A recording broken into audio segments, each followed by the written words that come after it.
Si vous aimez le mystère, le paranormal, et que vous souhaitez en savoir plus sur les recherches en cours, eh bien restez avec nous sur Fréquence Évasion et découvrons ensemble en compagnie de scientifiques et de témoins les phénomènes que l'on dit surnaturels. Patience, c'est dans une poignée de minutes sur Fréquence Évasion. Fréquence Évasion. Fréquence Évasion. Dans quelques instants, la clé du mystère sur Fréquence Évasion, nous allons ouvrir le dossier OVNI en compagnie de Gérard Lebas. À tout de suite. Radio Fréquence Évasion, le son de la Côte d'Azur. Soyez les acteurs de Fréquence Évasion. Réagissez à chaque instant dans le direct live au 09 79 35 29 60. Exprimez-vous en toute liberté sur la ligne des auditeurs 09 79 35 29 60. Fréquence Évasion, l'interactivité et la libre expression. Fréquence Évasion. Fréquence Évasion. Gérard Lebas, bonjour, merci d'être avec nous dans la clé du mystère. Bonjour, merci beaucoup de m'avoir invité.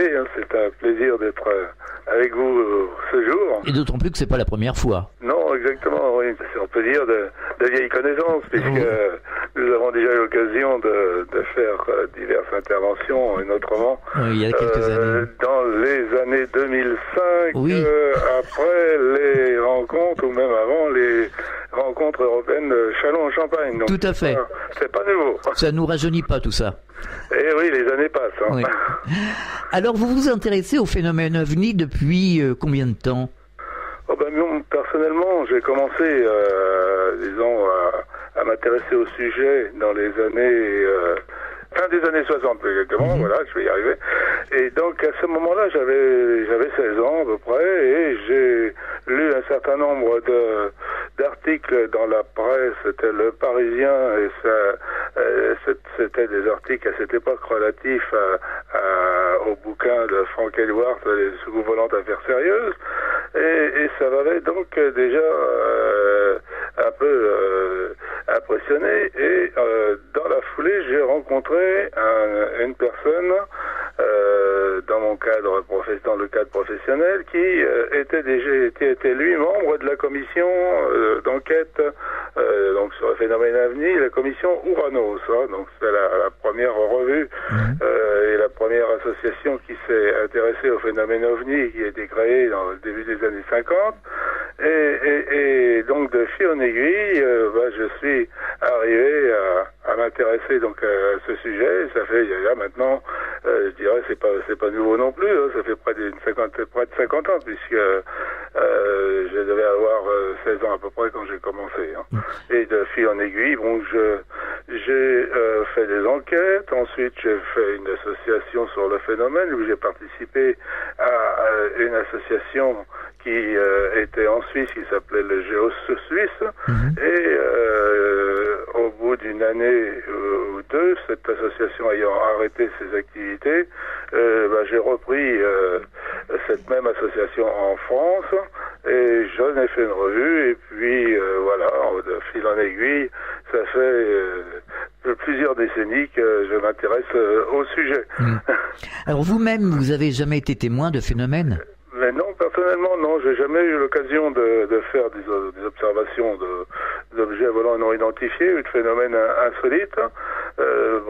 J'ai participé également donc à des nuits d'observation du ciel 24 heures sur 24, des camps qui s'organisaient dans le sud à cette époque-là, et on observait donc le ciel à tour de rôle 24 heures sur 24, et ce durant un mois, basé notamment pour ceux qui connaissent sur Vence au Mont et on domine donc toute la côte méditerranéenne. C'est un lieu magnifique. Voilà, magnifique. Et puis on avait surtout un champ de vision très très large. Et malgré cela, ma foi, j'ai jamais eu l'occasion de voir de phénomènes insolites. Ça nous a permis, par contre, c'est vrai, de bien connaître le ciel, de bien connaître ce qui s'y passait, d'observer donc satellites et tous les phénomènes courants que l'on peut y voir, et ainsi donc de mieux connaître tout ce que l'on peut mal interpréter lorsqu'on ne connaît pas ce qui se passe dans l'espace, dans le ciel. Donc c'était déjà une bonne formation, mais je n'ai malheureusement jamais eu l'occasion de voir un objet, et ce qui a été évidemment le plus intéressant, c'est de voir un objet à terre ou à très basse altitude. Non, malheureusement, je n'ai pas eu l'occasion de faire ce type d'observation. Alors Jean-Pierre Petit, que nous avons eu à ce micro, nous disait il y a quelques années aussi, déjà, je crois que c'était au Festival Sans Frontières de Cavaillon, il nous disait que justement il faisait aussi des observations comme vous et qu'on arrivait à voir certaines choses un peu curieuses justement dans le ciel. Est-ce que ça vous est arrivé, vous? On voit des phénomènes effectivement qui sont, je dirais, assez bizarres, mais que l'on explique si on a une certaine connaissance de ce qui se passe. J'ai pu voir notamment des satellites qui clignotent et qui passent à très grande vitesse. Donc ça fait une lumière clignotante, ça peut surprendre, ça peut surprendre les gens. Mais ça, on peut l'expliquer. J'ai vu des phénomènes de plasma, donc de plasma sur des lignes électriques, ce qui est aussi intéressant à voir, parce que ça aussi, ça peut être l'objet de mauvaises interprétations de phénomènes courants, de phénomènes, qui sont naturels. Mais sinon, j'ai pas eu l'occasion de voir vraiment des choses super insolites, non. Ouais. Alors on dit aussi qu'au-dessus de la montagne Noire, en direction de Toulouse, il y a des observations. Oui, il y a des lieux où on constate une recrudescence ou un nombre important d'observations, et souvent ces observations, on n'en trouve pas d'explication. Je n'ai pas regardé spécifiquement ce type d'observation du côté de la montagne Noire, mais on retrouve dans le monde des lieux où effectivement on a une recrudescence de témoignages des plus divers et sur lesquels on ne parvient pas fréquemment ou pas facilement à donner des explications, et généralement d'ailleurs on ne parvient même pas à donner des explications à tout ce qu'on observe. Donc y a-t-il vraiment des zones propices à ce type d'observation, donc en manifestation d'éventuels objets en provenance de notre planète, ou est-ce que ce sont des phénomènes naturels locaux? On n'a pas de réponse à toutes ces questions, malheureusement. C'est pourquoi il faut continuer à se pencher sur le phénomène OVNI par lui-même, puisque on ne le comprend pas. On ne comprend pas la totalité de tout ce que l'on observe dans l'espace, dans le ciel, ce que les témoins voient, ce que les gens nous rapportent, et en conséquence, c'est un phénomène tout de même qui mérite notre attention, car s'il y a vraiment des objets qui viennent d'on ne sait où, on n'a pas d'explication, on n'a pas de preuves sur l'origine extraterrestre, on n'a pas de preuves s'il s'agit d'objets en provenance d'autres pays, éventuellement, ce qui, dans les conditions actuelles, c'est une hypothèse qui est de plus en plus écartée. Mais enfin, on n'a pas d'informations, donc il faut poursuivre une étude de ce dossier et non pas l'ignorer et le mettre, si on peut dire, de côté en le qualifiant de phénomène que l'on identifie toujours. Ce n'est pas le cas. C'est pas le cas. On a un certain nombre de cas qui sont récalcitrants, et surtout autrefois nous avions eu des cas d'observation d'objets qui étaient à très très basse altitude ou à terre, ce type de cas, malheureusement, ces dernières années, nous n'en avons plus, ou n'avons pas eu sur notre territoire, et donc on n'a pas pu faire d'enquête beaucoup approfondie et donc déterminer si des traces au sol correspondent à telle ou telle chose, ou c'est vraiment inconnu, etc.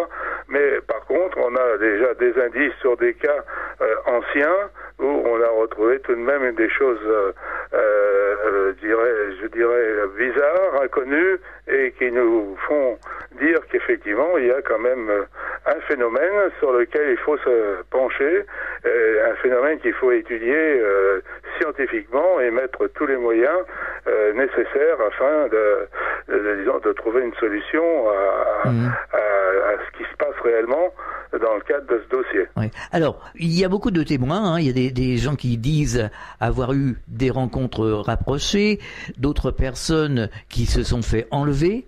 Est-ce que vous-même, vous avez rencontré des gens qui ont témoigné de ce genre de choses? Au fil des décennies, on entend parler de personnes qui se sont fait enlever ou qui ont fait des rêves, des rêves, disons, relatifs à des enlèvements ou à des apparitions d'êtres aux abords, disons, dans leur sommeil, d'abord de leur chambre.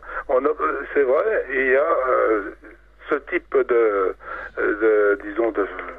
cas qui sont vraiment, si on peut dire, extraordinaires. Mais à l'heure actuelle, très peu de personnes ont vraiment étudié toutes ces affaires, parce que ça relève beaucoup plus de l'étude, donc plus médicale ou psychologique ou dans des domaines à l'heure actuelle on a vraiment très peu de personnes ont approché. Si on peut accepter des chercheurs américains comme il y a Barry Dopkin, Jane Mack, etc., qui ont étudié déjà le dossier donc de ces contactés, de ces personnes enlevées. Mais en France, on entend parler. On a des cas. Il y a des ouvrages aussi qui ont été publiés, qui font état de ces affaires. Mais on n'a pas d'études scientifiques, d'études sérieuses qui ont été faites sur ces dossiers. On n'a que des témoignages. Et comment se fait-il qu'on s'en occupe pas justement en France? On a l'impression que ce problème passe par-dessus la tête, quoi. Oui, pourquoi on ne s'occupe pas? Déjà, on a du mal à s'occuper des observations d'OVNI. Il y a quelque chose qui paraît déjà beaucoup plus matériel, beaucoup plus palpable et que l'on peut, sur lesquels on peut vraiment travailler avec, je dirais, des éléments qui sont beaucoup plus concrets. Donc le phénomène OVNI par lui-même, donc l'observation d'objets à haute altitude que l'on essaie d'identifier, donc c'est pas souvent des points lumineux, c'est des lumières, ou dans certains cas, mais malheureusement pas ces dernières années, des observations d'objets à terre. Tout cela, on peut trouver des traces, c'est quelque chose de matériel, et si vraiment on a la chance d'avoir un cas et puis de mettre en parallèle les techniques actuelles et donc une équipe donc de scientifiques et notamment là je pense que le GEPAN serait apte à le faire puisqu'il réunit des chercheurs dans tous les domaines au sein donc avec le concours du CNES et il peut faire appel aux gens qu'il faudrait. Donc déjà on a du mal à étudier le phénomène tel qu'il se présente. Alors pour aller étudier les phénomènes des cas qui sont vraiment, c'est vraiment l'extrême. Ce sont des gens qui disent s'être fait enlever, des gens qui disent avoir voyagé dans des vaisseaux extraterrestres, des gens qui, dans certains cas, qui sont même allés sur d'autres planètes. Et là, malheureusement, il n'y a pas d'éléments palpables. On doit uniquement se poser la question sur le témoignage de la personne, ce qu'ils nous rapportent. Mais on n'a aucun élément matériel. Et donc là, c'est pour ça que je disais tout à l'heure, ça relève plus d'une analyse qui est d'un ordre orienté plutôt médical, beaucoup plus parapsychologie ou parapsychique que une analyse matérielle avec les connaissances, si on peut dire, de nos ingénieurs classiques. Et dans ce domaine-là, à ma foi, il n'y a aucun budget, aucun organisme qui a eu au niveau donc de notre État, de notre gouvernement, de notre pays, aucun organisme n'a été créé, n'a été doté d'un budget pour faire ce genre de travail. On a déjà eu du mal, si on peut dire, à faire un organisme, donc le GEPAN, qui lui travaille sur ce qui est palpable, si on peut dire, c'est-à-dire qu'on a des témoins, des photos éventuellement, un groupe de témoins, donc des recoupements qui peuvent se faire, donc on peut procéder à une analyse, et si on avait la chance d'avoir des traces au sol ou sur divers éléments matériels, on pourrait faire pousser beaucoup plus ces analyses qui nous permettraient éventuellement d'avancer, mais on va pas plus loin. On reste vraiment sur le côté qui est 100% matériel, qui est beaucoup plus palpable, mais dès que l'on va du côté des éléments qui, comme tout ce qui est dans le domaine d'ailleurs du paranormal, eh bien là, on ne comprend pas. Ouais. On ne cherche pas, on ne veut pas comprendre non plus. Oui, je pense, parce que on a l'impression qu'on a beaucoup plus, je le dis souvent à ce micro, on a beaucoup plus de preuves sur la vie après la vie, sur les NDE.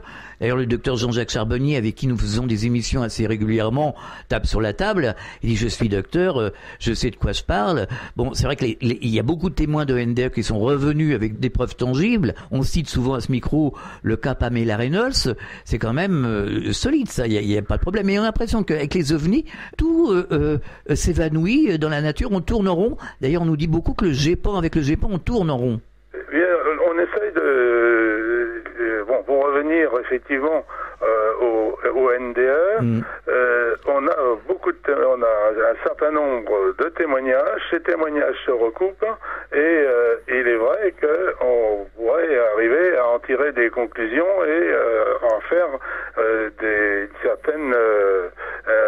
certaine base pour en faire des recherches plus approfondies. Oui. Malheureusement, ça ne se fait pas non plus. Oui, mais aujourd'hui, au niveau des NDE, on a quand même avancé. Le docteur Ben Alexander, il y a Mario de Beauregard aussi qui parle de la conscience délocalisée. Le docteur Jean-Jacques Charbonnier ici en France met en évidence les points solides qui peuvent qui attestent que les NDE existent bien. On a parlé aussi du cas Pamela Reynolds dans les années 90. Ça c'est quand même un cas qui peut pas être remis en question. Absolument, et je dirais même qu'il y a beaucoup plus de chercheurs qui ont des connaissances scientifiques ou tout au moins importantes dans le domaine du paranormal qu'il y en a dans le domaine du phénomène ovni. Et au niveau donc du paranormal, on est arrivé tout de même à démontrer qu'il se passe quelque chose dans beaucoup de domaines. Alors au niveau des ovnis, effectivement, on a créé un organisme qui est chargé donc de collationner les observations et dans l'espoir de tomber sur des cas qui seront, je dirais, intéressants, donc qui laisseront des éléments matériels, et ce genre de cas, ma foi, ne se rencontre plus. Donc à l'heure actuelle, le travail du GEPAN consiste surtout donc à surveiller tout ce qui se passe dans ce phénomène, à tenter d'analyser d'ailleurs les observations qui lui parviennent. Mais évidemment, comme on en a eu l'habitude au cours, moi ça fait quand même presque une cinquantaine d'années que je m'occupe donc du dossier. J'ai fait autrefois, quand j'avais 16, 17, 18 ans, de nombreuses enquêtes, et après, sur la majorité, sur la presque totalité des cas, il est vrai qu'on est parvenu à les identifier, à donner une solution. Et à l'heure actuelle, c'est exactement ce que fait le GEPAN. Il approfondit un certain nombre de cas et il donne des solutions, et ce qui est tout à fait logique je dirais dans 80% des cas, et on arrive à trouver le pourquoi de la chose.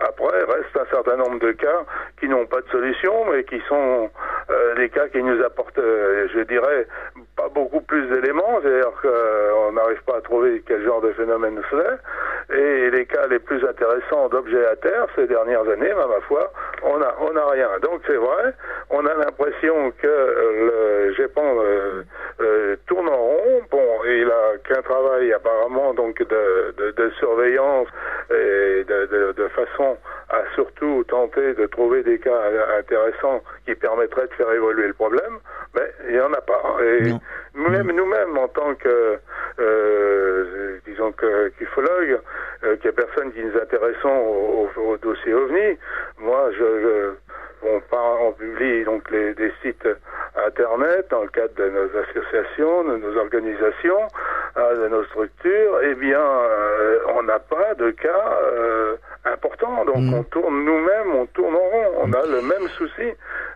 c'est-à-dire qu'on n'arrive pas. On n'a plus comme il y avait dans les années 50, 60, maximum 70, on n'a plus de cas d'observation d'objets qui atterrissent, comme le cas de Valençol, comme le cas de Trans-en-Provence, qui atterrissent, qui laissent des traces sur lesquelles on pourrait effectuer effectivement des prélèvements, des analyses et espérer et y trouver des éléments qui nous permettraient de mieux connaître ce phénomène, et surtout ce que l'on espère tous, c'est de pouvoir apporter une preuve qui serait définitive quant à la provenance de ces engins. L'hypothèse la plus couramment avancée sur laquelle on se base bien souvent en tant qu'ufologue en avançant, mais là sans en avoir la preuve, c'est bien l'hypothèse donc extraterrestre. Je dirais que d'année en année, nous évoluons vers une meilleure connaissance de l'univers et de ce qui s'y passe, et on constate effectivement que la vie serait possible dans l'univers. Oui, ça me paraît évident. Le courant. Oui.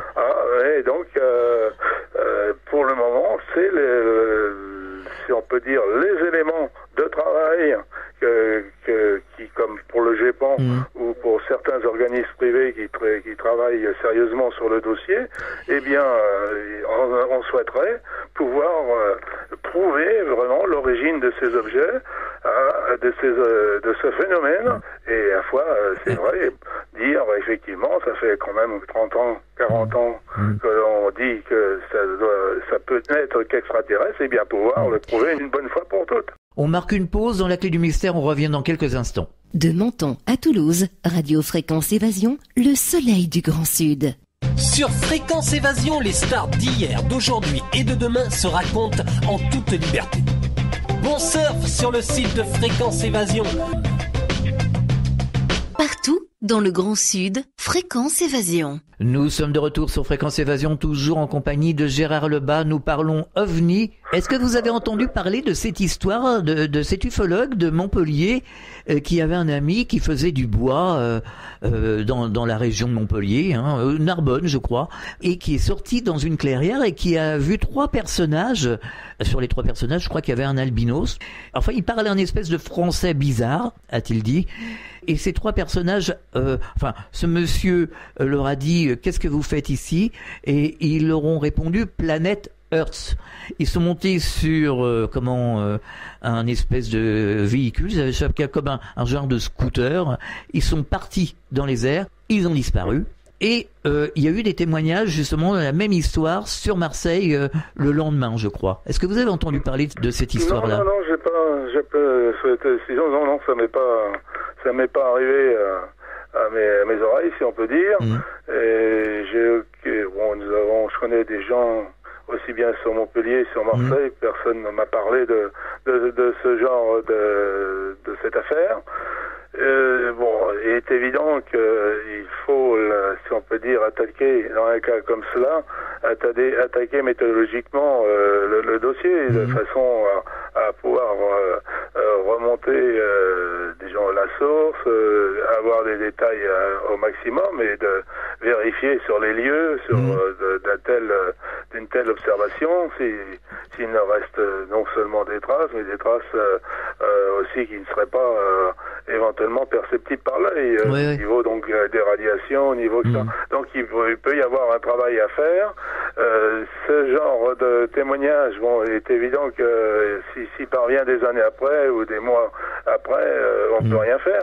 Mais généralement maintenant, le grand public a eu suffisamment d'émissions et ils savent, et tout le monde sait tout de même que dans le cas d'une observation, c'est un point lumineux, les gens vont pas spécialement le faire, mais il faut se rendre à la gendarmerie et faire une déposition. Mais dans toutes ces histoires-là, finalement, ces gens-là, ce ne sont pas des fous. Ils vont pas raconter des histoires, parce que c'est un cas parmi tant d'autres.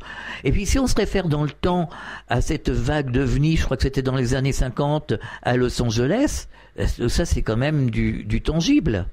Ah oui, absolument. Non, on a beaucoup d'observations qui sont corrélées par un nombre important de témoins, ou même d'observations qui sont corrélées par des radars. Et donc, comme en Iran, où on a même envoyé en direction de l'objet des avions de chasse, donc des avions militaires. Et donc, il y a beaucoup de cas qui sont intéressants,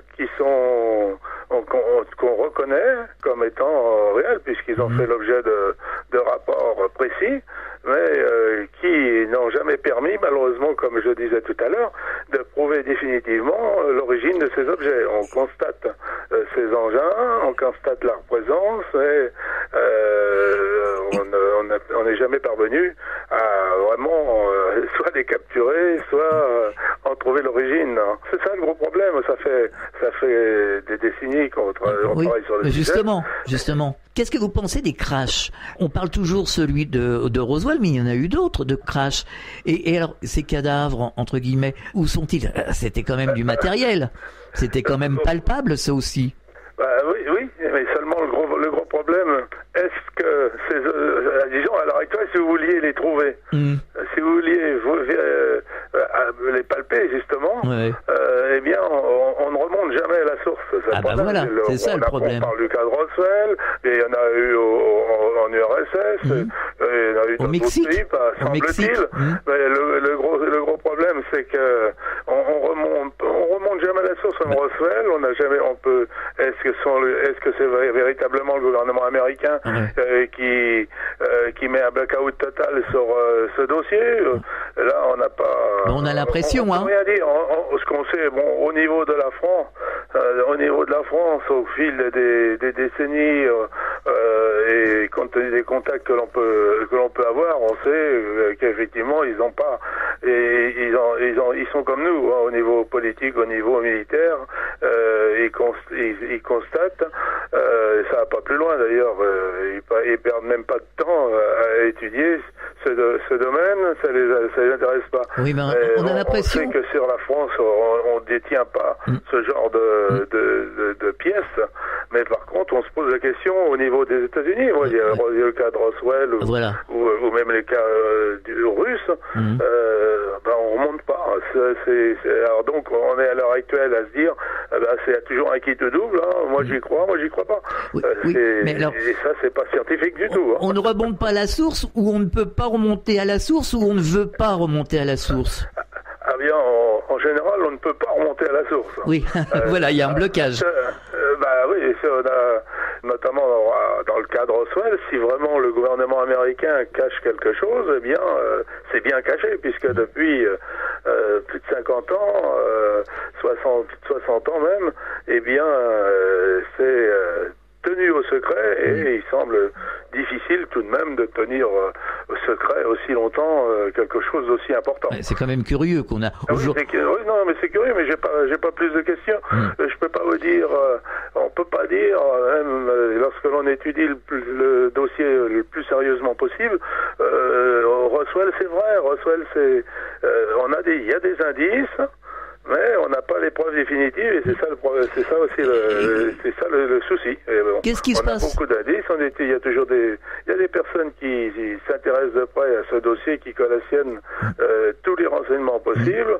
Et il y a une masse importante d'informations qui nous disent qu'effectivement l'armée a récupéré quelque chose, on nous a donné des fausses informations par la suite, etc. Il y a beaucoup d'indices de ce genre-là, de ce type, mais malheureusement on n'arrive pas, on n'est pas parvenu, personne n'est parvenu encore à aller jusqu'à l'origine de ces engins, c'est-à-dire d'aller les analyser, les voir même à l'heure, et ça actuellement, quoi. C'est le gros problème dans ces dossiers, ça reste invérifiable, c'est ça le problème. Certains disent qu'ils sont à la base 51. Et c'est vrai qu'on ne peut pas y pénétrer dans cette base. Non, on tombe toujours sur le blocage. On est bloqué. Et on sait très bien aussi que la politique américaine a toujours été de nier l'existence du phénomène OVNI, de te faire en sorte, et ça c'est officiel, je dirais qu'il n'y a pas de, il y a suffisamment d'informations qui le démontrent, hein, notamment donc à travers tous les recueils, surtout ceux publiés autrefois, à travers les courriers qui ont été rendus publics depuis. Donc il y a vraiment une volonté de nier l'existence du phénomène OVNI et de cacher, si on peut dire, au public ce qui se passe réellement ce qui se passait réellement dans le cadre de ce dossier. Bon, à l'heure actuelle, il y a plus de commission officielle, donc ils sont censés plus rien nous cacher. Mais ça a été effectivement une directive qui a été suivie, qui a été poursuivie durant des années. En tout cas, visiblement, ils dévoilent pas grand-chose. Hein. Non, dans tous les documents qui ont été rendus secrets, à la fois, ça nous apporte pas des éléments vraiment importants quant à dire qu'effectivement ces objets viennent de telle ou telle provenance. Et que à ce niveau-là, on a dans tous les documents publiés, on n'avance pas. Et d'autre part, on n'obtient toujours aucun renseignement quant à la preuve réelle de la détention par je dirais les armées américaines, les services secrets ou tout ce qu'on peut imaginer. Donc la détention d'épaves d'OVNI. Et on a le même problème du côté russe. Donc c'est un peu, si on peut dire, c'est toujours une sorte de qui tout double à dire moi j'y crois pas, parce que on remonte pas jusqu'au bout. Justement, du côté russe, que pensez-vous de la déclaration du Premier ministre russe Medvedev qui dit on a eu des contacts avec les extraterrestres et il y en a énormément, ils sont parmi nous et je ne vous dis pas le nom parce que vous seriez effrayé, dit-il à la journaliste. Oui, bon, faut toujours se méfier donc de ce type tout de même de déclaration, parce que au niveau de la France, on sait très bien que il n'y a pas de contact, il n'y a pas de documents secrets. On a rencontré au fil des décennies suffisamment d'officiers, même à haut niveau, et les gens qui travaillent donc sur le sujet aussi ont pu rencontrer chacun de leur côté, tout le monde de son côté, et tout le monde est embarrassé autant que nous. Donc les déclarations assez fantastiques comme celle faite du côté russe, bon, c'est à prendre un petit peu avec méfiance. Vous savez, vous avez un certain nombre donc vous avez des agences russes qui diffusent de fausses, de fausses informations ou des informations non vérifiées. Il est ministre, il fait quand même une déclaration à la télévision. Il n'est pas censé raconter n'importe quoi non plus.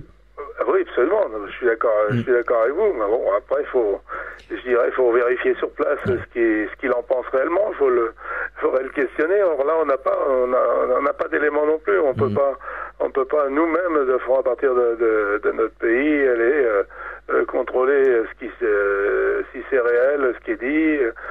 Donc je me pose toujours des questions à ce niveau-là, parce que ce type de déclaration, bon, on l'a entendu aussi en provenance donc du Canada ou dans d'autres pays, hein.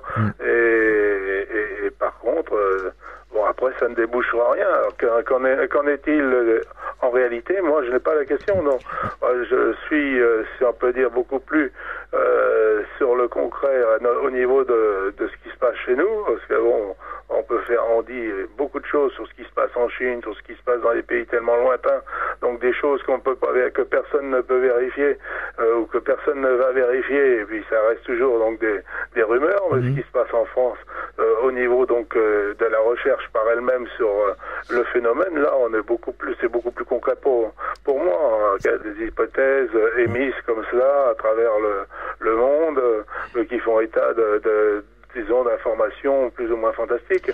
Alors, en France, on n'a pas ce genre d'informations. Oui, mais en France, on n'a pas grand-chose comme information, parce qu'on nous a menti pendant des années, ne serait-ce qu'avec Tchernobyl. Le nuage s'était arrêté à la frontière, vous vous souvenez? Ah bah absolument, oui, c'est certain que disons qu'on peut nous mentir. Ah ben on nous ment. Problème, à mon avis, on nous ment régulièrement. Au bout d'un certain nombre d'années, tout de même, le secret s'évente. C'est un petit peu plus l'avantage en France par rapport à la Russie peut-être. Donc Tchernobyl, tout a été rendu public Donc, au niveau du phénomène ovni, que ça se passe d'une façon identique ici, j'y crois pas beaucoup. Je crois pas. Mais et vous n'avez pas l'impression qu'on est dans le double langage ici? On a l'impression qu'il y a des gens, mais alors c'est pareil pour le paranormal, moins pour le paranormal maintenant, parce que les gens qui vont nier, par exemple, que les NDE n'existent pas, bon, on va bientôt en rire, hein. Mais vous avez pas l'impression qu'on est dans le double langage, c'est-à-dire qu'il y a d'un côté les gens qui savent, il n'y a pas de problème, ils savent tout, et puis les gens de l'autre côté qui ignorent les choses, on ne sait pas. Il y a deux mondes qui se confrontent quelque part. Oui, c'est possible, oui, parce que il y a, disons, une approche qui peut être peut-être différente. Hein, si on en reste au niveau donc du phénomène ovni, il y a des gens qui sont plus aptes à croire un petit peu tout ce que l'on peut dire, hein, y compris donc les rencontres régulières avec des extraterrestres, les histoires de reptiliens, les histoires de contacts sur demande, etc. Tout cela n'est pas effectivement vérifiable. Ça n'a jamais donné le peu d'études qui ont été entreprises à ce niveau-là, ça n'a pas donné de résultat. Et puis après, il y a l'autre partie des personnes qui s'intéressent au sujet, qui sont beaucoup plus matérielles et qui recherchent effectivement à faire avancer en apportant donc les preuves, à faire avancer le dossier OVNI. Et là, les premiers semblent effectivement se conforter, puisque c'est sans fin, des histoires non vérifiables. Après, les seconds, eh bien, on tourne en rond, comme vous disiez. Ah oui, on tourne en rond, oui. Depuis, je dirais, des décennies, eh bien, on a guère avancé sur la connaissance du phénomène OVNI, mais ce qui ne veut pas dire qu'il faille abandonner, bien loin de là, puisqu'il y a suffisamment de cas qui nous permettent de dire qu'il y a un problème. Et ce problème, il peut avoir une incidence sur notre civilisation, sur la sécurité de notre pays, sur bien des choses. Et donc, il faut pas le négliger. Donc, je suppose que c'est ce qui a aussi amené notre pays à créer donc une structure pour l'étude de la surveillance de ce phénomène, puisqu'ils font pas de recherche avec la création donc du GEPAN, qui lui est beaucoup plus orienté côté scientifique au niveau de la recherche sur ce phénomène. Et je dirais recherche qui malheureusement ne nous amène pas grand-chose à l'heure actuelle, c'est vrai. Ce qui est très drôle, c'est que finalement certaines personnes affirment plein de choses, hein, d'être enlevées, d'avoir vu ça, de savoir ci ou ça, et finalement les gouvernements ne le contestent pas, on ne les entend jamais. On ne les entend jamais dire non, ça n'existe pas. Ils restent sourds, hein, ils restent vraiment indifférents à tout ça. C'est quand même curieux aussi, ça. Oui, mais ils s'en foutent complètement. Hein. Lorsqu'on rencontre des politiques, j'ai eu l'occasion de rencontrer des anciens ministres, des ministres autrefois. J'ai des connaissances, donc des gens qui sont au Sénat, où j'ai rencontré donc des députés. Mais pour le phénomène OVNI, ils s'en fichent. Pas de problème du tout. Hein. Vous avez personne qui s'y intéresse au niveau politique à ce dossier. Ils s'en fichent ou ils font semblant? Ah non, ils ont d'autres préoccupations. Ils ont beaucoup d'autres préoccupations, et celle-là, c'est vraiment la dernière. Ça concerne que très peu de personnes. Oui, mais un député. C'est pas un phénomène, c'est pas un problème qui est de premier ordre, si on peut dire. Je dirais, c'est un petit peu comme tout le domaine paranormal. Oui, d'accord. Eh bien, ils ont leur carrière, ils ont de l'avenir, etc. à s'occuper. Un député, d'accord, mais les responsables politiques, je veux dire de haut niveau, eux, non, c'est d'eux que je parle, c'est pas du député du coin ou du, vous voyez ce que je veux dire, ou du sénateur. C'est les responsables, les dirigeants de tous les pays ne semblent pas communiquer là-dessus, parce que tout ce qui se dit maintenant, on a Internet, il y a les réseaux sociaux, il y a d'autres radios, il y a d'autres médias qui parlent. C'est très curieux. Oui, ça c'est sûr. C'est la preuve aussi que justement, il s'intéresse pas du tout à ce dossier, puisqu'il n'est pas un élément principal. Mais on a tout de même, dans de nombreux pays, ce sont en général les ufologues qui, à force d'écrire, à force d'embêter, si on peut dire, certaines des administrations concernées, donc dans de nombreux pays, ils ont réussi à faire diffuser, à faire rendre public des informations relatives au phénomène OVNI, c'est-à-dire que au niveau, que ce soit de la Grande-Bretagne, récemment on a parlé de l'Équateur, mais c'est en réalité une information très ancienne, le Chili, l'Argentine, etc. On a des militaires ou des organismes civils ont rendu public toute l'information qui était censée détenir sur le dossier, sur le phénomène OVNI. Donc c'est grâce à l'intervention en général donc des ufologues, mais ça va pas plus loin parce que ce n'est pas quelque chose qui met en péril, si on peut dire, la politique elle-même du gouvernement en place. Et à partir de ce moment-là, c'est pas intéressant pour eux, et je crois que c'est même pratiquement à l'échelle, je dirais, à l'échelle mondiale, le phénomène est relativement marginal, et par quelques États qui ont rendu public leurs archives, ça va pas plus loin. On marque une pause dans la clé du mystère, on revient dans quelques instants.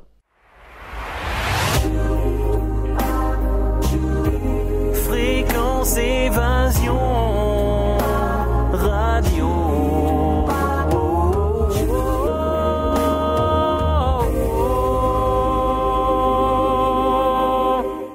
Nous sommes de retour sur Fréquence Évasion, toujours en compagnie de Gérard Lebas. Nous parlons OVNI. Vous parlez d'échelle mondiale. On voit beaucoup sur Internet en ce moment des informations qui circulent sur le nouvel ordre mondial qui serait lié justement à ce phénomène. On en parle beaucoup. Oui, absolument. Mais je pense que au niveau du nouvel ordre mondial, mais là je suis pas spécialiste non plus dans le domaine. Mais ce sont les gens qui sont rassemblés, c'est plutôt les économistes, c'est plutôt les gens qui ont qui peuvent à plusieurs avoir une incidence sur l'économie mondiale. On fait référence quand même aux extraterrestres dans le nouvel ordre mondial. Il y a beaucoup de témoignages, il y a des vidéos qui sont faites, et c'est quand même assez curieux. Oui, mais là c'est pareil, j'ai jamais étudié spécialement ce dossier ni remonté les sources. C'est pas justement un dossier qui est généralement abordé lorsqu'on s'intéresse vraiment au phénomène OVNI, tel qu'il se passe sur le terrain. C'est un petit peu plus mon domaine de rapporter ou d'essayer de comprendre tout ce que l'on peut observer. C'est pour ça qu'on a même d'ailleurs recréé une structure qui donc dans le cadre du MUFON en France. On a recréé une structure qui va non seulement faire des réunions d'information, mais au cours dans laquelle on a créé donc des cours d'enquêteurs. On remet en place un réseau d'enquêteurs, donc on est vraiment là sur la recherche pure au niveau donc du phénomène, quoi.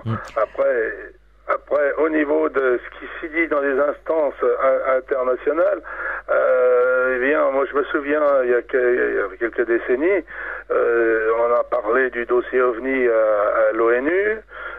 Effectivement, un certain nombre de chercheurs ont été de pays qui a envoyé effectivement donc un certain nombre de chercheurs. Je sais que Claude Poher à cette époque-là avait été interrogé sur le sujet. Des gens comme Vallée, Heineck, tout le monde, tous ces gens ont été interrogés et sont venus s'exprimer d'ailleurs à la tribune de l'ONU. Donc ce sont en quelque sorte c'est presque les seules interventions à l'échelon mondial et officiel. On retrouve tous d'ailleurs les comptes rendus de tout ce qui a pu être dit à cette époque. C'est presque les seules interventions de divers pays qui ont eu une résonance et surtout une audience visible de tout le monde. Et les conclusions aussi à ce niveau-là et sont très très limitées. On constate la présence du phénomène, mais on a mis en place également des textes pour en cas où il y aurait une intervention donc d'une civilisation venant d'un autre monde. Alors, il y a des textes qui sont prévus à ce niveau-là, mais ça ne va pas plus. Je dirais que ça va pas plus loin. Ça va pas jusqu'à aller créer des groupes d'études qui vont effectivement vérifier pourquoi les gens se disent en contact avec des êtres extraterrestres, pourquoi les gens, un certain nombre de personnes se disent voyagent ou prétendent avoir voyagé sur d'autres planètes. On n'en est pas là malheureusement. On est juste, il y a juste en France. Il y a peut-être une histoire de dimension aussi, Gérard Lebas. Il y a peut-être une histoire de dimension. Non, mais après voilà, effectivement, il y a la possibilité comme explication que ces objets viennent effectivement d'une autre dimension. Il y a l'hypothèse extraterrestre n'est qu'une hypothèse puisqu'elle n'est pas prouvée. Donc on ne peut même pas dire qu'elle est même à privilégier. Elle est à privilégier parce que selon nos connaissances actuelles, selon la perception que l'on a du monde qui nous environne, de notre environnement, eh bien, c'est une hypothèse plausible. Enfin, c'est pas évident. Effectivement, si nous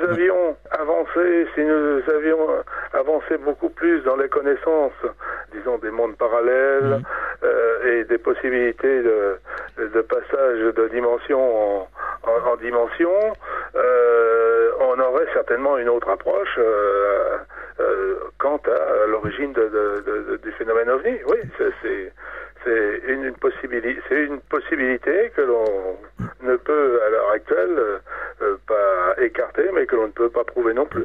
Alors Gérard Lebas, vous résidez au Maroc. Quelle est l'opinion des Marocains concernant le phénomène ovnien? Est-ce qu'il y a eu des phénomènes, des apparitions d'ovnis et des témoins au Maroc? Je dirais qu'au niveau de la situation ufologique au Maroc, c'est un petit peu le Moyen-Âge. Ah oui. Il y a très peu de personnes dans le pays qui s'intéressent au phénomène OVNI parce que au Maroc, il y a très peu d'informations sur le dossier par lui-même. Dans les médias marocains, on parle rarement, voire jamais du phénomène OVNI. Je m'en doute.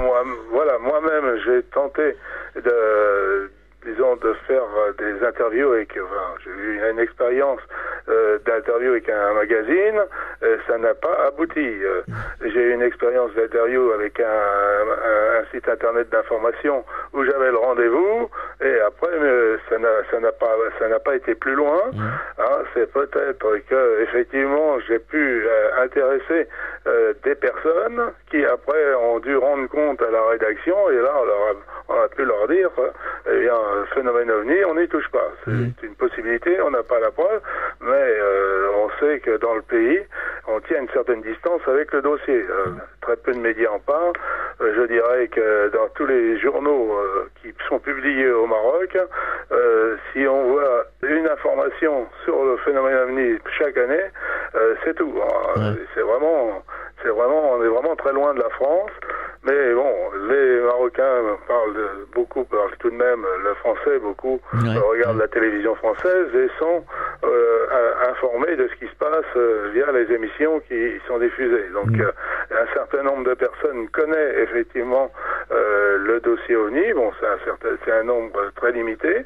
Et j'ai tenté, moi, de réaliser et de faire donc des réunions régulières sur le dossier OVNI, donc dans la ville de Marrakech où je suis, de réunir quelques personnes, tout à fait gentiment, sans faire un gros tapage, mais le site est bien lu.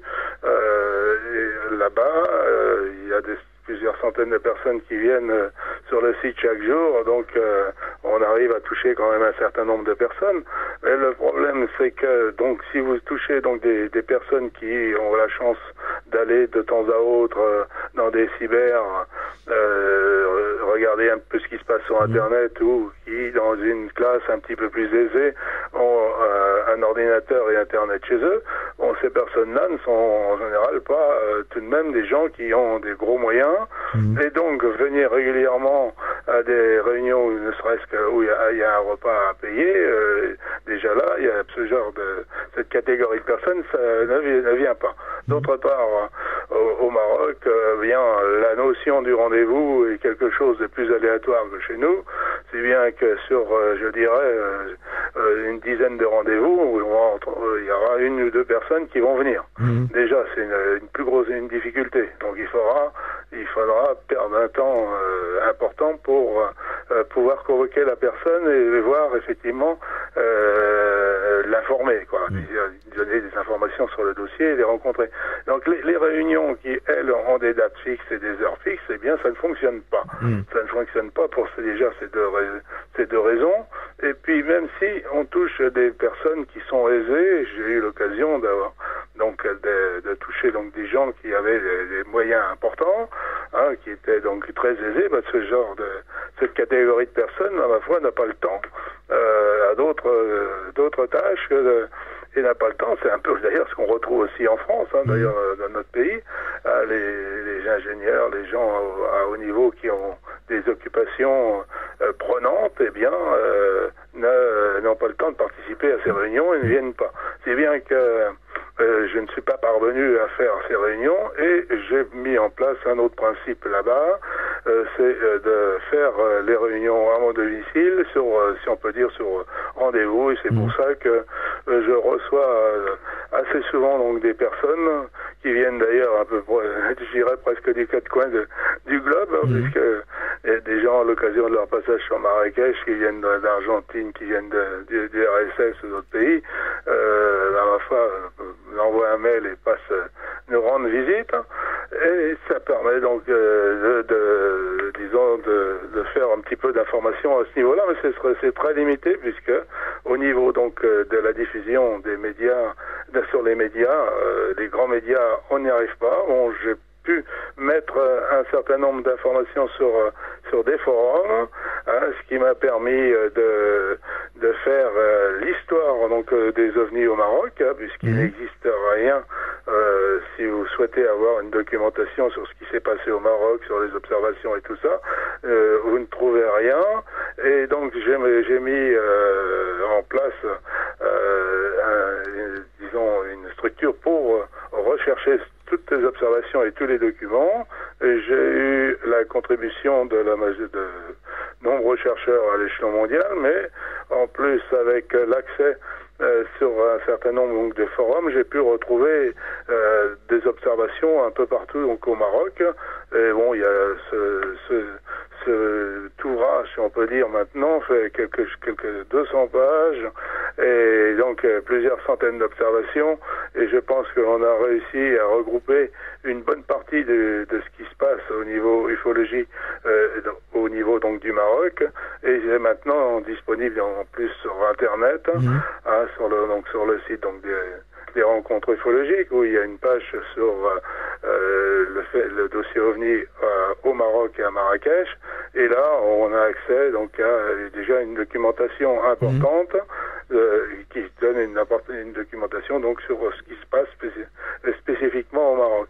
Mais sinon on a pu retrouver des cas importants, intéressants, toujours malheureusement donc des vieux cas, parce que c'est un peu par le bouche à oreille, des gens qui par la suite nous contactent et nous donnent nous font part de leur observation, mais il y a, comme chez nous en France, de nombreuses observations d'ovnis, aussi bien à terre, qui plongent même dans un lac, j'ai relevé des cas de ce genre-là, donc c'est similaire à ce qui se passe chez nous, lorsque l'on creuse un petit peu le problème au Maroc. Et les gens sont peut-être plus frileux à s'exprimer au Maroc, d'ailleurs pas que pour les ovnis, qu'ici en Europe ou en France.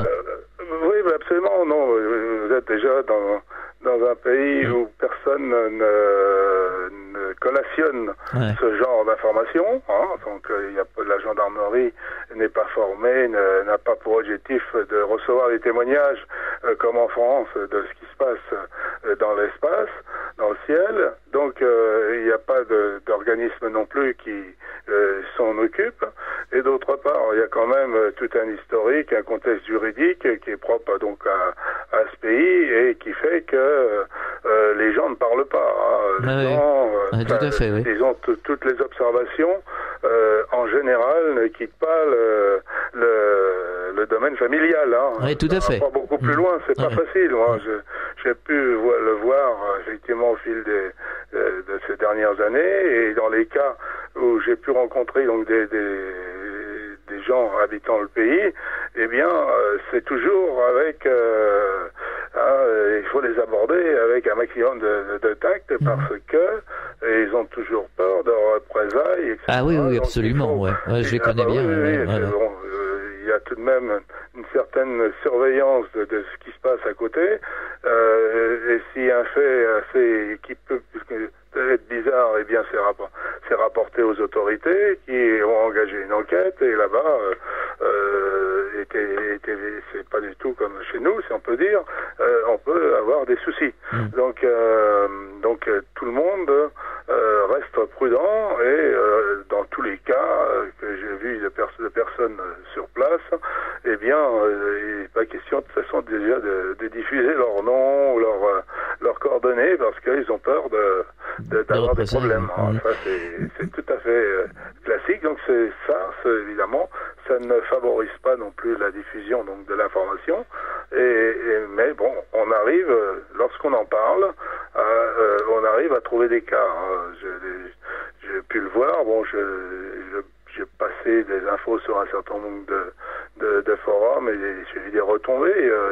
Et justement, en juillet 2007, j'avais une personne qui m'a contacté, qui est très haut placé, il est un des correspondants marocains vis-à-vis donc de l'UNESCO, qui s'occupe des monuments, de la sauvegarde des monuments historiques, des villes, des médinas, etc. Donc c'est quelqu'un qui est bien placé. Bon, on ne donne pas son nom, mais bon, c'est évident qu'on peut localiser malgré tout. Et cette personne était montée en vacances sur Martil, et il se baignait, il était 11h le matin, alors la plage était quasi déserte, et tout d'un coup il voit apparaître dans le lointain, on peut estimer à 400-500 mètres maximum, vu la portée de la vue, vu la couleur de l'objet qui était sombre, vu les dimensions, donc un objet qui arrive à grande vitesse vers la plage, contourne la plage puisqu'il venait du large, il contourne la plage et il passe à une dizaine de mètres de son fils avant de repartir à la même vitesse en direction du large. Alors c'est un objet qui était à peu près à une cinquantaine de centimètres donc de l'eau, qui se déplaçait rapidement, sans bruit, sans faire de bouillonnement, rien de spécial, qui semblait être composé d'un certain nombre donc d'objets en forme, je crois, triangulaire, et qui étaient plus ou moins rattachés entre eux, mais on n'a pas trop les détails. Et cet objet passait pas très loin donc du fils.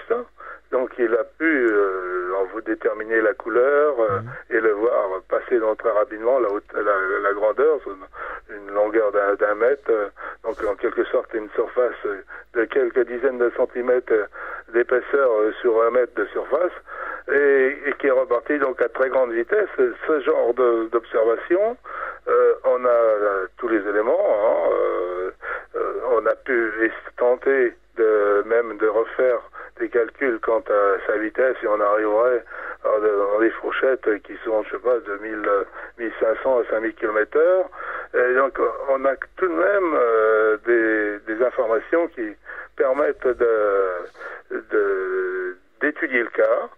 Et malgré tout, ce cas qui a fait l'objet d'ailleurs d'une diffusion, je dirais, mondiale, eh bien, n'a pas trouvé de solution.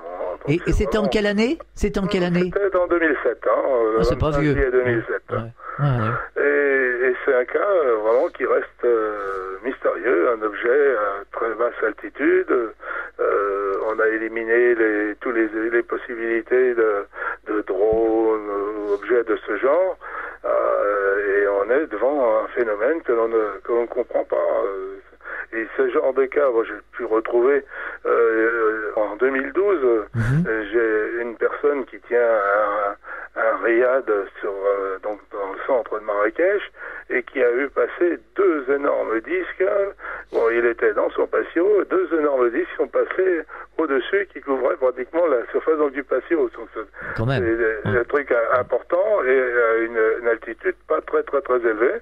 Et il est monté sur la terrasse et donc ça a demandé moins d'une minute et il a pu voir les disques avancer, évoluer et disparaître dans le lointain. Et bon, il y a plusieurs personnes qui ont fait ce témoignage, qui ont vu ces objets. Également, le lendemain, on a retrouvé des personnes dans la rue, au moins une personne, je n'ai pas eu beaucoup de recherches de fait, mais une personne a vu aussi passer ces objets et personne n'a pu les identifier. Et lorsque l'on examine ce cas, c'est quand même un objet important qui est passé au-dessus de la ville, eh bien, on ne trouve pas d'explication. C'est ce genre de cas qui se passe au Maroc, et si on s'occupe du dossier, eh bien, ma foi, on retrouve des observations de ce type qui sont identiques à ce qui se passait chez nous en France. Hein. D'accord. Et j'ai même, j'ai même des cas d'un objet. Il y a une année, à peu près, un peu plus d'une année, j'ai retrouvé par connaissance, de fil en aiguille, une personne qui avait un de ses amis ou quelqu'un de sa famille, je ne me souviens plus exactement, qui avait été témoin, disons, d'un atterrissage d'un objet à quelques dizaines de mètres de sa maison. Et sa maison était située dans un petit village, on sait, les maisons en terre. C'est vraiment donc dans la campagne pure et dure. Donc j'ai pu prendre contact avec par l'intermédiaire donc de cette personne. Je crois d'ailleurs que c'était son père. C'était son père d'ailleurs le témoin. J'ai pu obtenir le fait qu'il me reçoit. Donc on est allé en traversant. C'était à une 40aine de kilomètres de Marrakech. En traversant la campagne, on a pris une piste de plusieurs kilomètres. Le nombre exact, je l'ai pas relevé, mais il y a 4-5 kilomètres, 5-6 kilomètres, pour aller donc au village, complètement perdu, où autour, d'ailleurs, c'est un petit peu toute la famille, puisque bien souvent on a grandi d'année en année. Et donc, j'ai pu rencontrer ce vieux monsieur qui avait à peu près 70 ans maintenant, et qui avait observé fin des années 60 un objet près de sa maison. Donc il m'a montré l'endroit. Ça n'a pas bougé. Hein.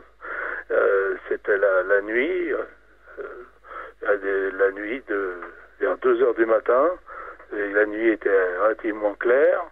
Et il y a les chiens qui aboient. Il y a les chiens, ses propres chiens, les chiens des voisins et tout ça. Donc il se lève et regarde par la fenêtre. Et à 50 ou 80 mètres de là, il voit un objet, une masse sombre, qui est ovoïde, un petit peu la forme de celui donc de Valençol, mais sans cône sur le dessus, donc une simple masse ovoïde, et un être qui semble petit, peut-être 1 mètre, 1 mètre 20, la grandeur d'un enfant, c'est presque ce qu'il disait, qui marche en direction de l'objet. Bon, il était à 7-8 mètres de l'objet, il n'était pas très loin, il se dirige vers l'objet, contourne l'objet, et quelques secondes plus tard, 8 voire maximum 1 minute, l'objet a décollé et est parti à une vitesse vertigineuse. Donc c'est comme quoi on retrouve... Ça ressemble un peu au témoignage que je vous disais tout à l'heure, du côté de Montpellier-Narbonne. Hein. Ça ressemble un peu. Oui, c'est vrai qu'on retrouve un petit peu la chronologie ou de tous les témoignages que l'on a eu en France, et ça aux 4 coins du monde. Et par contre, Et ben, ma foi, ce genre de témoignage, bon, il y avait le père, donc une personne, la femme, et donc ce genre de témoignage, même avec plusieurs personnes, on ne peut pas l'expliquer, on ne peut pas donner de solution. On ne peut pas imaginer que ce monsieur qui n'a jamais parlé de ce cas à personne, sinon uniquement dans sa famille, qui nous reçoit, mais bon, avec presque peur. Bien sûr. Il faut pas en parler comme ça, il ne faut pas donner son nom, il faut rester très discret. Bon, ce monsieur, vu les conditions dans lesquelles, en plus, je l'ai appris, c'est-à-dire par une personne qui était dans sa famille et qui n'en connaissait que juste le fait, sans vraiment avoir les détails. Il avait entendu parler son père dire un jour, oui, j'ai vu un truc par la fenêtre, on ne sait pas ce que c'est, je sais pas ce que c'est, enfin bon, c'est bizarre, etc. On n'avait même pas la télévision, il n'y avait rien à cette époque, donc ce monsieur ne connaissait absolument pas l'existence du phénomène ovni. Ah non, ces gens-là vont pas inventer. On ne peut pas imaginer que ce monsieur nous ait menti et inventé cette histoire. Bien entendu. Non plus. Donc, on est face à ce genre de problème. Et j'ai eu d'autres cas. Et récemment, un cas aussi intéressant, un ouvrier qui rentrait chez lui. C'est à peu près toujours sur la région de Marrakech. Je ne vais pas courir sur des cas qui sont dans le nord du Maroc, ça fait très très loin. Et là, c'était à 70 km. Puis en plus, ce sont des gens souvent de la région qui me contactent, où c'est par le bouche à oreille. Et donc, c'est un ouvrier, c'était un ami de cette personne d'ailleurs qui avait connaissance du truc, de l'observation. Donc il rentre chez lui, c'est à 60 km de Marrakech, il longe le lac Takerkoust, et tout d'un coup il voit arriver une masse, un objet rond qui arrive du fond de la vallée au bout du lac, et qui arrive donc dans sa direction, puisqu'il longeait le lac, et lui était à 4 ou 5 km de cet objet-là, puisque le lac il fait, je crois, dans les 7-8 km, et il était à la moitié, voire aux 3/4 du lac, donc il était à 3-4 km maximum, et l'objet, plus la distance qui le sépare de la vallée, l'objet arrive du fond de la vallée, vient en direction du lac, et plonge dans l'eau. On aurait pu dire, évidemment, bien qu'il y ait une position horizontale sur quelques kilomètres inexplicable, mais bon, à la limite, on admet qu'il s'est trompé, et on dit, il a vu un météorite, un bolide quelconque tomber dans le lac, c'est tout. Mais non, c'est pas ça. C'est beaucoup plus compliqué. Alors, la personne, c'est un simple ouvrier, donc c'est pareil, dans les conditions où tout ça s'est passé, dont on a eu connaissance et vu son niveau de culture, si on peut dire, on peut pas imaginer qu'il ait raconté quelque chose. Ouais, bien sûr. Donc il voit l'objet plonger, et le pire, c'est que il s'attend pas, mais à 2 km plus loin, c'est pratiquement donc en ligne droite, l'objet sort de l'eau, il sort de l'eau à la verticale, et puis il démarre, mais là, vraiment à une grande vitesse, ça met en quelque sorte à l'horizontale, il repart vers l'Atlas, donc la montagne, à l'opposé d'où il était d'ailleurs. Donc l'objet, il n'y a pas disons de condensation, il n'a pas entendu de bruit. C'est un cas, un objet qui arrive, qui plonge, qui ressort et qui repart. Alors, ça peut pas être un météorite, on n'a pas non plus encore d'explication à ce genre de cas. Et ça se déroule, disons, au Maroc, mais de ce genre de cas, on en trouve dans le monde, plus ou moins détaillés. En France, il y en a peut-être, j'ai pas fait de recherche spécifique, avec ce qui peut se passer aux abords des lacs ou de la mer. Mais là, ce cas, on est devant quelque chose que l'on ne peut identifier. Là, c'est intéressant parce que, à l'heure actuelle, on a affaire qu'à des points lumineux en France. Je ne sais pas si vous avez remarqué. Oui, tout à fait. Mais si vous le voulez bien, on marque une pause dans la clé du mystère, on revient dans quelques instants. Vous écoutez Fréquence Évasion, Midi-Pyrénées, Languedoc-Roussillon, Provence, Côte d'Azur. Poussez vos coups de gueule en direct sur l'antenne. Composez le 09 79 35 29 60, le direct live de Fréquence Évasion. Vos messages seront diffusés chaque jour sur l'antenne. La crise, le pouvoir d'achat, le gouvernement et tout autre sujet d'actualité, c'est la libre antenne sur Fréquence Évasion 09 79 35 29 60. Coût d'un appel local est gratuit depuis une ligne internet. Fréquence Évasion, c'est la chaleur provençale, une vraie bouffée d'oxygène. Fréquence Évasion, le soleil du Grand Sud. Nous sommes de retour sur Fréquence Évasion, toujours en compagnie de Gérard Lebas. Nous parlons OVNI. Pour conclure cette émission, est-ce que vous avez des projets ? Oui, des projets, comme je vous évoquais déjà un petit peu tout à l'heure, c'est de recréer quelque chose qui soit quelque chose de complet, qui ne soit pas uniquement de la rencontre autour d'une bonne table, mais une structure complète.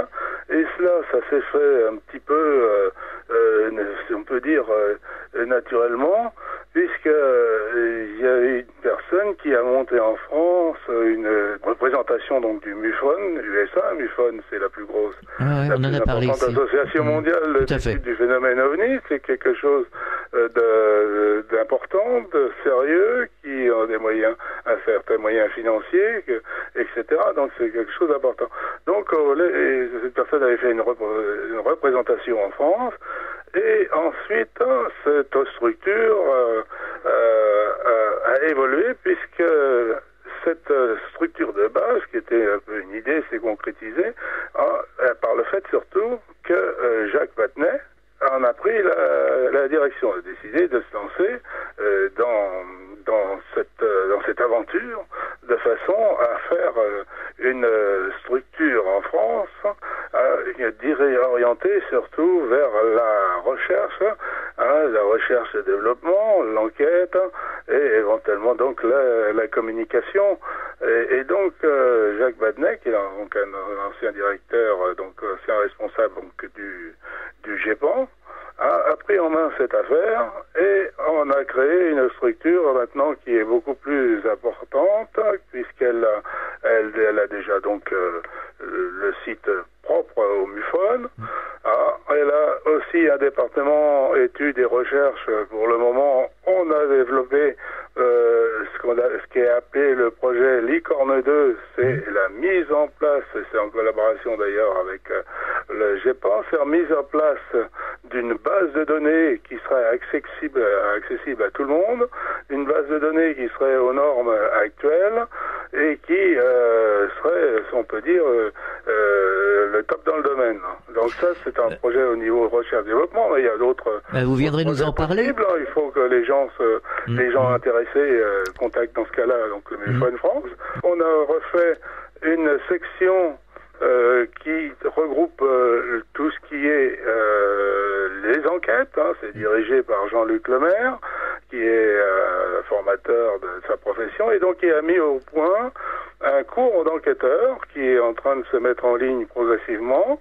Donc c'est le premier cours d'enquêteur qui est accessible par Internet en France et qui est donc donné pour tous les gens qui le souhaitent. Vous savez qu'à l'heure actuelle, les observations qui sont données en général sur le net, qui se prétendent issues d'une enquête, à fois on peut rien faire dessus. Il faut repartir tout à zéro, parce qu'une enquête, c'est quelque chose qui doit comporter tous les éléments qui permettent ensuite l'étude du dossier. Le travail d'enquêteur, c'est surtout cela, c'est de recueillir tous les éléments possibles, si on peut dire, pour permettre une analyse ensuite par des